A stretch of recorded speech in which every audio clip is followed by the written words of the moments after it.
നമസ്തേ. പ്രദോഷവ്രതം സ്ത്രീപുരുഷ ഭേദമന്യേ ശിവപ്രീതിക്കായി അനുഷ്ഠിക്കുന്നു എങ്കിൽ തിങ്കളാഴ്ച വ്രതം സ്ത്രീകൾക്ക് വേണ്ടി മാത്രമുള്ളതെന്നാണ് സങ്കല്പം.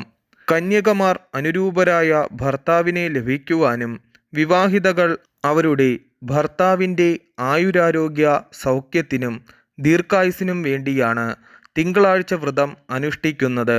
വ്രതദിവസം രാവിലെ മുതൽ വ്രതം അവസാനിക്കുന്നതുവരെ അന്നപാനീയങ്ങൾ ഒഴിവാക്കണം. അന്ന് രാത്രി വരെ ആഹാരം കഴിക്കുവാനോ വെള്ളം കുടിക്കുവാനോ പാടില്ല.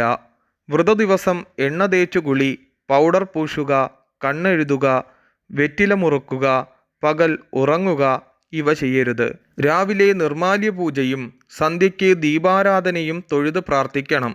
പഴവും അവിലും കരിക്കും ഭഗവാന് നേദിക്കണം. ദീപാരാധനയ്ക്ക് ശേഷം പൂജാരി ശംഖിൽ പകരുന്ന തീർത്ഥം സേവിച്ച് വ്രതം അവസാനിപ്പിക്കേണ്ടതാണ്. വ്രതദിവസം കഴിയുന്നതും വെള്ളവസ്ത്രം ധരിക്കണം. അകവും പുറവുമുള്ള ശുദ്ധി നിലനിർത്തുവാൻ കഴിയുമെങ്കിൽ അന്ന് യാത്ര ഒഴിവാക്കണം. ആ ദിവസങ്ങളിൽ സദാസമയവും ശിവസ്തോത്രങ്ങളും ശിവപുരാണവും പാരായണം ചെയ്യുന്നത് വളരെ ഉത്തമമാണ്. ശിവപാർവതി പൂജ, പഞ്ചാക്ഷര ജപം, ഒരിക്കലൂണ് ഇവ അനുഷ്ഠിക്കുകയും വേണം.